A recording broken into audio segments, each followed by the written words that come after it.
ফিরছেন, কাজকর্ম যাই করছেন, দেখা গেল বসে বসেছিলেন, কিন্তু তখন এই ধরনের চিন্তাগুলা আসে না। কিন্তু আপনি ঘুমাতে গেলেই এই ধরনের চিন্তাগুলো আসে, মাথায় জড়ো হয়ে যায়। তার মানে বুঝবেন যে আপনার অবশ্যই এখানে জিন কিংবা জাদুর কাজ করতেছে।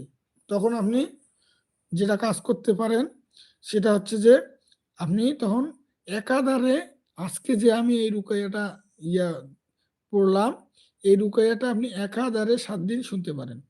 তখন আপনার সেই সমস্যাগুলো ইনশাল্লাহ আল্লাহ রহমতে ক্লিয়ার হয়ে যাবে। হ্যাঁ, একাধারে আপনি যদি 7 দিন শুনেন, বা এই সময় করে আমি সকালে প্রতিদিন হজরের নামাজের পরে কিন্তু রুকাইয়া স্টার্ট করি। তো আপনারা যদি এই রুকাইয়াগুলা একাধারে 7 দিন শুনতে পারেন, তো আপনার এই সমস্যাগুলো ক্লিয়ার হয়ে যাবে ইনশাআল্লাহ। আর চাইলেও